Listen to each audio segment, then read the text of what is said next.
श्री स्वामी समर्थ. कसे आहात सगळे? मजेत ना?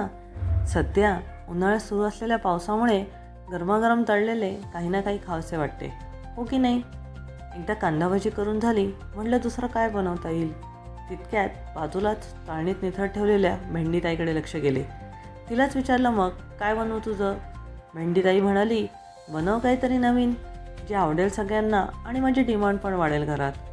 मग काय, आपला नेहमीचाच प्रश्न आला डोक्यात. आज काय बनवायचं बरं या भेंडीचं? आणि काय सांगू, सुचलंही लगेच. क्रिस्पी भेंडी. हो, करायला अगदी सोपी, खायला कुरकुरीत आणि स्पायसी.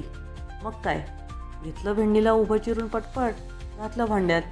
तिच्यात तिखट, हळद, मीठ, हिंग, आमचूर पावडर टाकलं आणि एक चमचाभर तेल घालून छान मिक्स करून 10 मिनटं झाकून ठेवले. बाजूला डाळ भाताचा कुकर लावला. म्हटलं आज शॉर्टकट स्वयंपाक करू, वरण भात आणि क्रिस्पी भेंडी. कसा वाटला मेनू? आता परत भेंडीताईकडे वळले.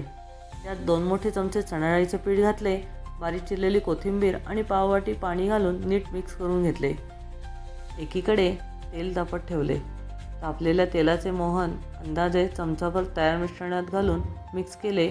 मग भिजवलेली भेंडीचे मिश्रण गरम तेलात मोकळे टाकून तळून घेतलं, अगदी लालसर होईपर्यंत, नाहीतर त्याला कुरकुरीतपणा येणार नाही.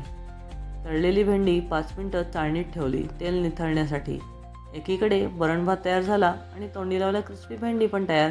मग काय, वाट कसली बघायची, मारायचा ताव.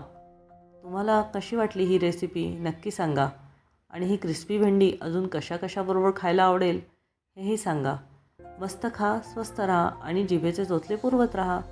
आणि आपल्या चॅनलला लाईक, शेअर, सबस्क्राईब करायला विसरू नका.